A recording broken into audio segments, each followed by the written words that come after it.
Welcome to the Principled Podcast, brought to you by LRN. The Principled Podcast brings together the collective wisdom on ethics, business and compliance, transformative stories of leadership, and inspiring workplace culture. Listen in to discover valuable strategies from our community of business leaders and workplace changemakers. Amid all the conversations about artificial intelligence in the marketplace, there is a growing focus on the ethics behind AI technologies. How do we ensure the responsible development of generative AI tools? What role do we play in the ethical development of AI-oriented business initiatives? They're tough questions, and they're ones that software development company Salesforce strives to answer each day through its Office of Ethical and Humane Use. Hi, and welcome to another episode of LRN's Principled Podcast. I'm your host, Emily Miner, Vice President of Advisory Services at LRN.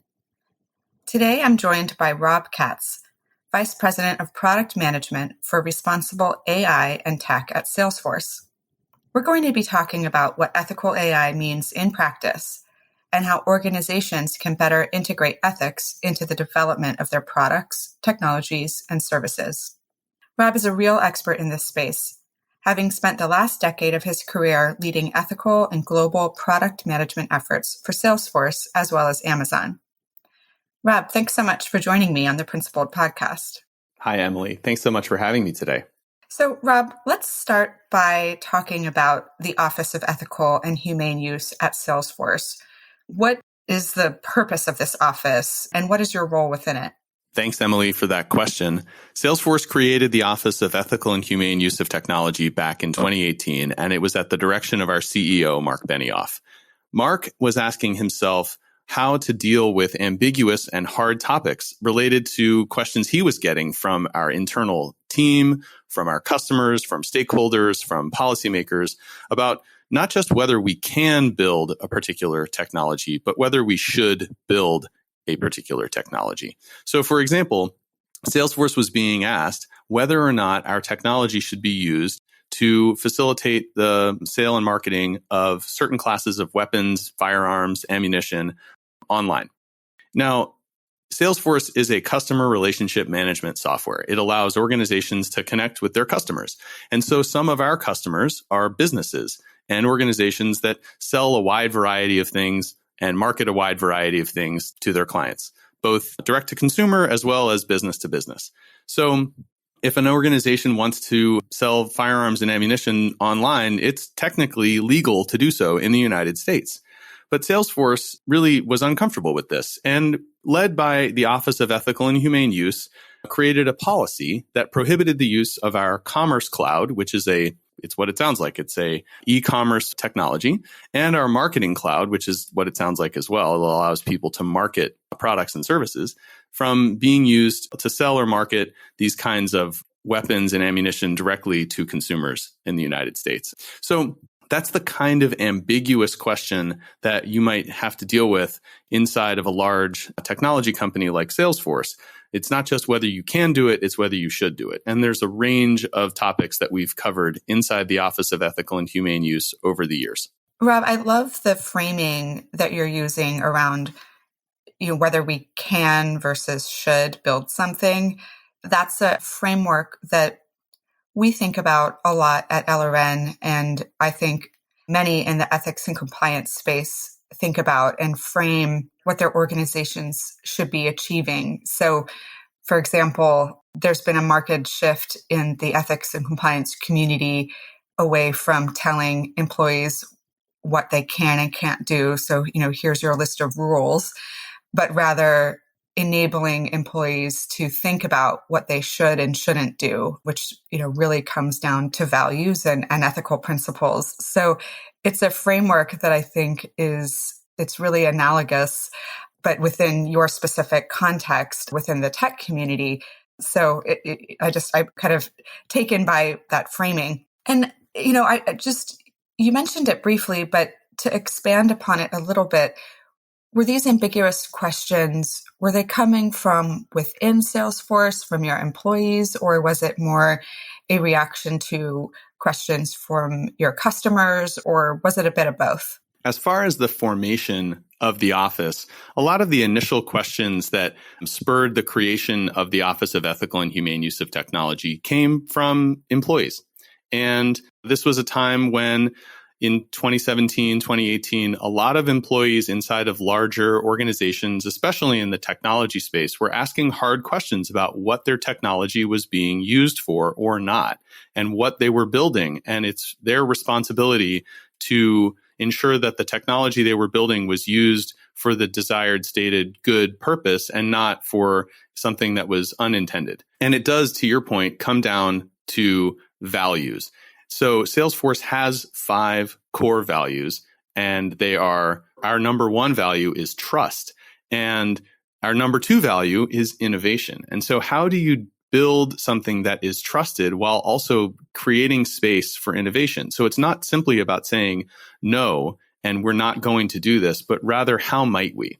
And so in that space of trying to figure out how might we not only created an Office of Ethical and Humane Use of Technology to deal with policy questions like the firearms policy that I alluded to earlier, but also to embed directly into our product and engineering organization to work directly with the people who are designing, developing, and delivering the software that we build in order to ask the question of, as I said before, not just whether we can, but whether we should, and how might we build it in a more responsible and inclusive way. And that's why I ended up coming to Salesforce, was to build that function of embedding directly into the product and technology organization and leading an effort to ensure that our ethical use principles are holding up the values of trust and of innovation in partnership with the people who are building the Salesforce technology. Thanks for that. And when I was reading different articles and white papers that your office has published in preparation for our conversation, I noticed that it seemed as if there was some sort of interchangeability between the terms ethical and trust, or maybe that's not the right way of putting it, but rather that you can't have one without the other. So often in your writing, there's this baseline premise that an ethical development, an ethical deployment, an ethical use of a product, a technology, a service, whatever, can't be divorced from that being trusted. And so how do you, keeping that idea of trust really at the center of how you're doing what you're doing. So it's interesting now to learn that that's actually Salesforce's number 1 value. So it's pulling those threads together for me. And I want to dig a little bit deeper into some of those frameworks. So you mentioned also trusted AI principles. And I know that Salesforce has 5 trusted AI principles. And then you also have 5 guidelines for responsible generative AI development. So I'm wondering if you can talk a little bit about those and how the principles and the guidelines work together. Do you draw on them at different stages in the product development cycle, or what's that interplay and how are they used in practice? Absolutely. Well, let me take it back to something you were saying as well about trust and about ethics. So one of the hardest questions and most common questions I get from folks inside and outside the company is, what do you mean by ethics? And what do you mean by trust? Now, if you zoom all the way back out to 1999, when Salesforce was started, it was a pioneer and still is a pioneer of cloud computing. So it was taking what was then an on-prem software solution in which people would keep track of their customer relationships using software that was kept on a server in the corner of a room by the IT company, and pioneering a multi-tenant shared service model in which those data would be stored in the cloud by Salesforce on behalf of those customers. And they had to trust that we would not let company A see company B's data, and so on and so forth. And so that's why trust was Salesforce's number 1 value in the first place, because it was incumbent on us to not only convince our customers who had till then only wanted to have their data, which is a very valuable asset to them, in a corner on a server run by the IT department, that they could trust us to steward it for them. But not only that, it would be available all the time. And so we built out availability dashboards that were very transparent in showing, here's the uptime of this service. And so trust is ultimately about how someone feels. So when you think about trust and you trust someone, it's about how you feel. Ethics, on the other hand, is a more normative. It is sort of a set of moral values that you are imposing, and we as a society impose on ourselves and on one another. And so to translate a set of feelings and an inherently normative concept like ethics into a very quantitative organization like the team that builds software or the team that designs products is a really interesting challenge. And so we start with, here's a set of principles. Here's a set of principles, the trusted AI principles. Here's a set of principles, the responsible generative AI principles that we can all agree on.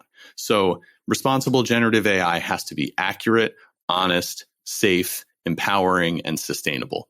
And those are based on public sort of standards. They're based on the way that our internal employees are telling us how they feel.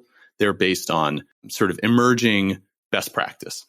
And the interesting part of the job for me is not only creating those principles, which, by the way, are not set in stone. We can always revisit them, but it's how to operationalize them. So taking the feeling of trust or the normative sense of ethics, translating them into a set of principles, accurate, safe, honest, empowering, sustainable, and then say, okay, we're going to build a generative AI technology that's going to do, in Salesforce's case, it's going to help a salesperson generate an email, or it's going to help a service agent come up with a really helpful reply during a chat. How do we ensure that that email that's generated or that chat that is developed or anything else that is using generative AI meets or exceeds that standard of accurate, safe, honest, empowering, and sustainable? And those nuances are the sort of building blocks of the work that the responsible AI team is doing at Salesforce. The examples that you provided are so helpful. And when I think about the scale of all the ways that Salesforce, from the customer cloud, the marketing cloud, the other tools that are available within Salesforce, when I think about the scale of all the different interactions that Salesforce can support your clients in affecting with their clients, it's really quite staggering to think about all of those actions being developed with these 5 guidelines in mind. And it's why I love the way that you described it as the guidelines are how we operationalize our principles, because, at the end of the day, like, that's really what it comes down to. Like, that's where you take the, proverbial values off the walls and really embed them in how we do business and operationalize those values, or in this case, the principles in action. So it's just, your team must have been very busy over the past 5 years to really get into the gears of all Salesforce's various operations. And I know you talked a little bit at the beginning about one of the primary roles of your office as partnering within Salesforce that are actually building your products and tech.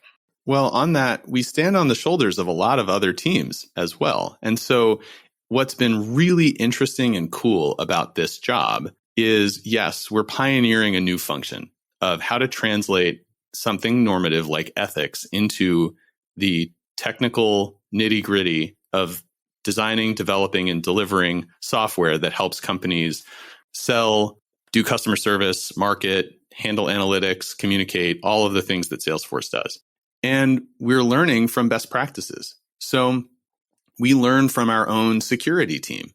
And the security organization, cybersecurity as an industry, is still in its relative youth. It didn't really exist 35 years ago. It sounds crazy, but I remember malware, worms, viruses. I remember installing antivirus software on the family computer back in the 80s and 90s.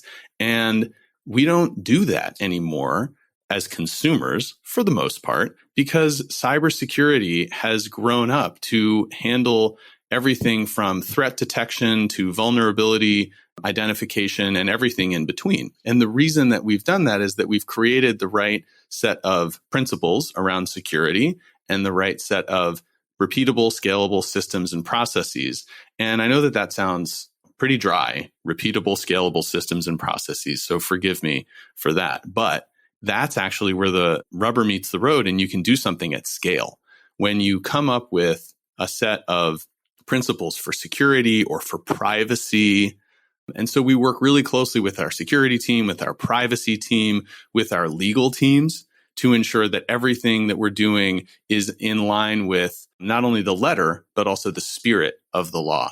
And so ethics is a team sport at Salesforce. And we're not only working with the product team and the engineering team that are building the software, but we're working with all of those other functions, some of which have been around for a long time and have really well-established norms and processes and systems that we can ladder onto in order to be as effective as possible inside of the company.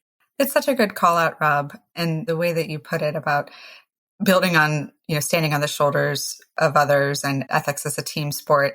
And I want to talk a little bit now about how it works with partnering with your product and engineering teams, because when I was doing some research, I read your AI ethics maturity model white paper, which suggests a maturity model for building an ethical AI practice. And in it, I was struck by the use of the term ethical debt. I'm familiar with technical debt, which is, for those listening, what can happen when coders prioritize speedy development of perfect code. But I had never heard of ethical debt. And I suspect that many of our listeners might also be unfamiliar with that term. What does that mean? Great question. It is the sister or cousin or sibling of a technical debt.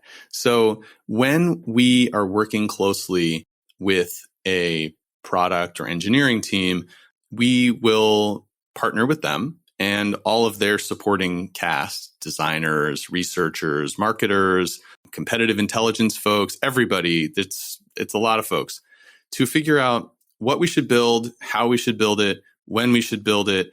And then a stark reality sets in. And anybody who's worked in product management can understand this stark reality that you can do whatever you want with technology, assuming you have unlimited time and unlimited resources. Now, the stark reality is that we don't have unlimited time and we don't have unlimited resources. And so in order to identify what an ethical debt would be, it might be we need to ensure that we're building an explainability feature into this particular AI tool. We're going to build V1 of that explainability feature that doesn't have all of the bells and whistles, but we're going to note that we need to build V2 and put it on the product backlog. And it could be on there as a feature. It could be on there as a bug. It could be on there. Just depends on the team. But the point is that we have to log it and we have to keep track of it. And when we make recommendations to a team, we make sure that they're identifying what are must-haves versus nice-to-haves, and anything that's a nice-to-have gets put back onto the list of stuff that needs to get built next time. And then we go through and prioritize that ethical debt alongside of any other technical debt. And so by speaking in the language of our stakeholders, in this case, software engineers and product managers, we're able to better understand and relate our priorities to theirs. And it helps us build rapport, but it also helps us characterize these things not as, oh, well, that's a high-minded academic concept coming out of the ethics team in the ivory tower, but rather this is a very tactical, practical request that we need to consider as important as anything else on the backlog.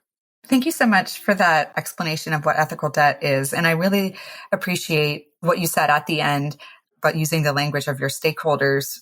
And I've been struck many times in my career how effective we can be when we're translators, right? Like it's all about finding common ground with your stakeholders and reframing your goals in language and terms that those with whom you need or want to work can understand.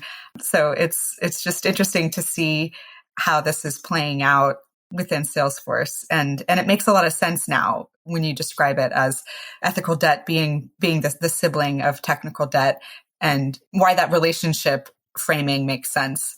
So thanks for that. So I want to kind of switch gears a little bit here and talk about ethical risk as opposed to compliance risk, because I think that, many of our listeners who are coming from the ethics and compliance space would have a perspective on, what constitutes an ethical risk as opposed to a compliance risk. I think we can kind of roughly go back to that can versus should framing that we were talking about at the beginning. How are your clients, or how can your clients use AI to mitigate ethical risk as opposed to compliance risk?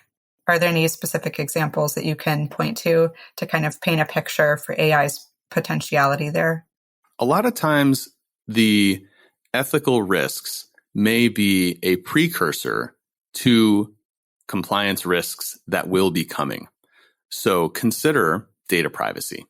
Everybody knows about data privacy, especially in the ethics and compliance regime, because of the General Data Protection Regulation, GDPR, or its cousin in the United States, CCPA, or the lack of a federal privacy law in the United States, and there's privacy laws everywhere.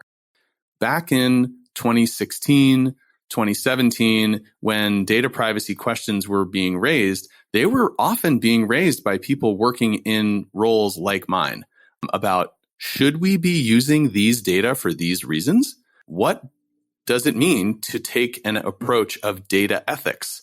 And a lot of those laws were written by people who were working and asking questions about, should we allow data to be shared this way? Should we allow data to be retained this way? Should we allow data to be used this way?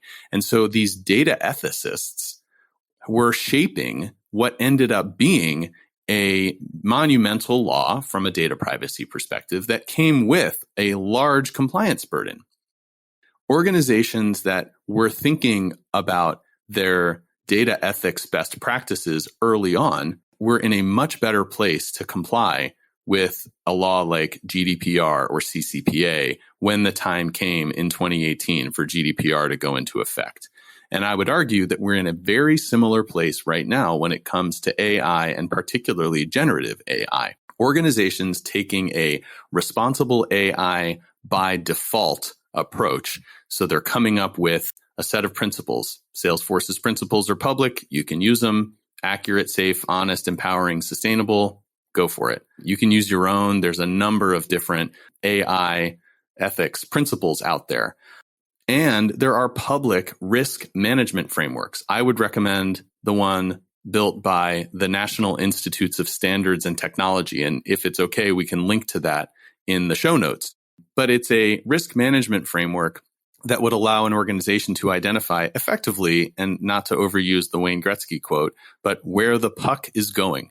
This is going to anticipate where the EU AI Act and other AI regulatory actions are going, so that organizations can anticipate where it's happening. Now, if that's not where the compliance bar is ultimately set, you've still done a good thing. It's not like you're investing and then you have to throw it all away.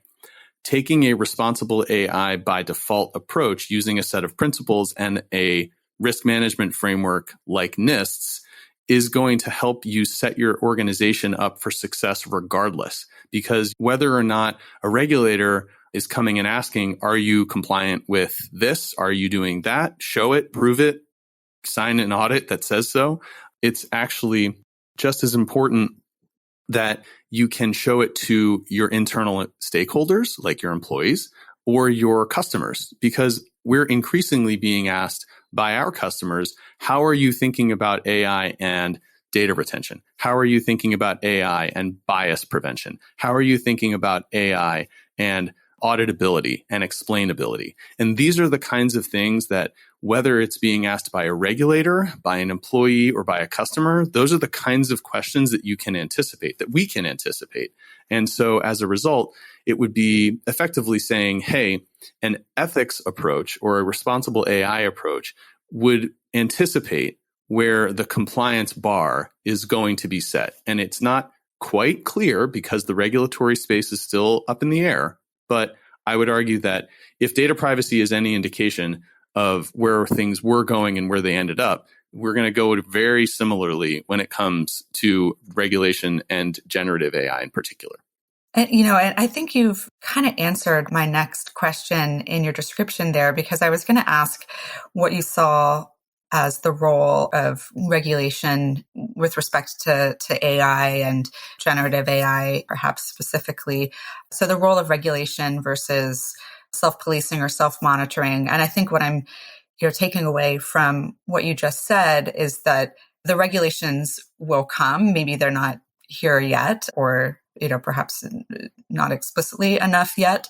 And so you may as well get ahead of that by thinking about it now. And you also made the point that even though we can sort of reasonably expect that there will be more regulation in this area, we know that there will be more regulation in this area, that in and of itself isn't the reason to, or isn't the only reason to consider what one's principles for the use or development of AI tools is, because we also have we exist in a multi-stakeholder business environment, and we have the interests of employees and we have the interests of our consumers and our customers.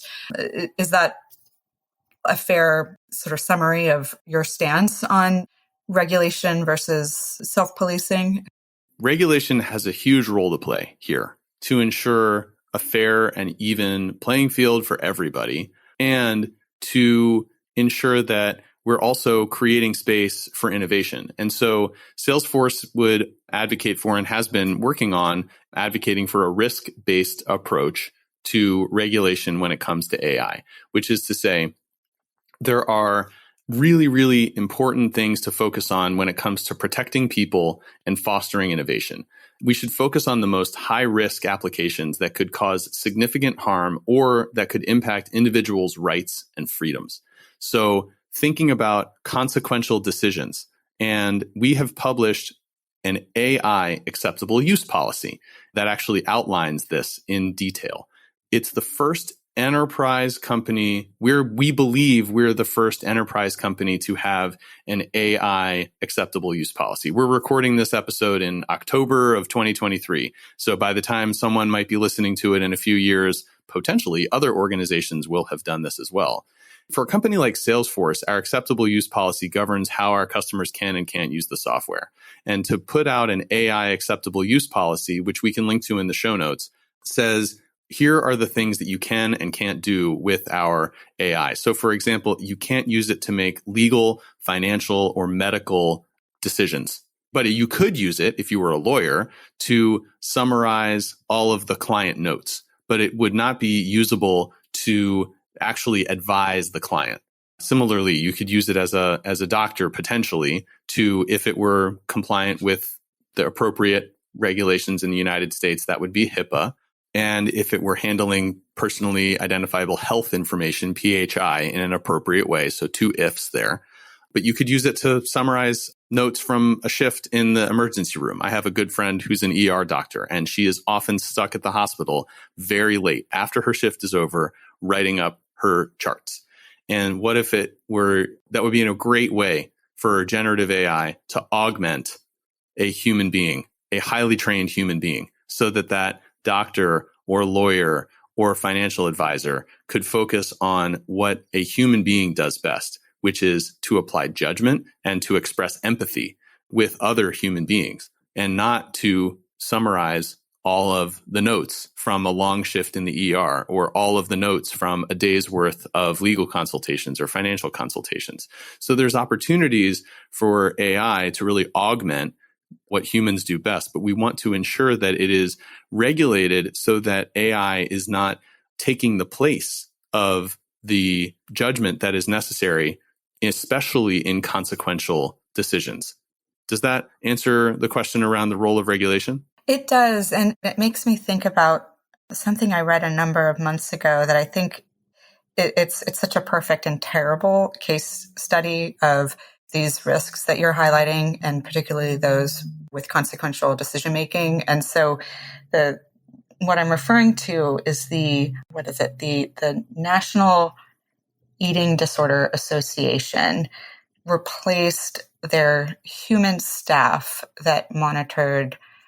People could call into could communicate with the National Eating Disorder Association either by calling or by chatting.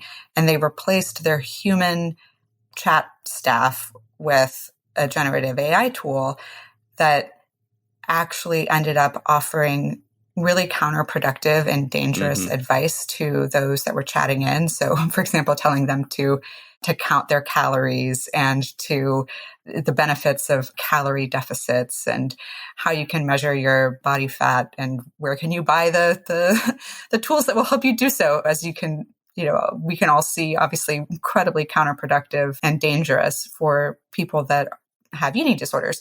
So it's a terrible real life example of exactly what you're talking about. That just made me think of that. Yes, and yesterday was World Mental Health Day. And we are, in the United States especially, suffering from a severe shortage of qualified mental health professionals. So I can understand the good intentions of trying to use technology to augment and to serve as many people as possible with good, high quality counseling when it comes to eating disorders. And you're absolutely right. It would be against our AI acceptable use policy. It should be against where a thoughtful, risk-based AI regulatory regime goes to substitute wholesale persons, people, and judgment from the process of providing mental health care. And it wouldn't be a huge leap to say, what would it take to use generative AI to augment the work of those mental health care professionals so as to be able to serve as many people as possible, not to replace them, not to take them completely out of the conversation. And it's the nuance and it's the ambiguity of what could we do with this? Why? How? When? How do you assess each and every one of those? And in the software world, we would call it a job to be done, and then decide where the line is. And the nature of doing responsible AI or ethical technology is that it's not clear where that line is. And it requires, again, human judgment. So it's easy to look at these examples where a lawyer used AI to write a brief for their client, or the organization that you were speaking about replaced their human counselors with AI. And we're not talking about ripping people out here. If anything, we're talking about augmenting humans with technology in a thoughtful, risk-based approach. Rob, personally, my stance on AI and its kind of growing prominence in our everyday life and in the thousands of ways that I'm not even aware that it's part of my life, I vacillate between being really scared about the implications and us kind of getting ahead of ourselves. So maybe before there's a robust regulatory framework, as an example.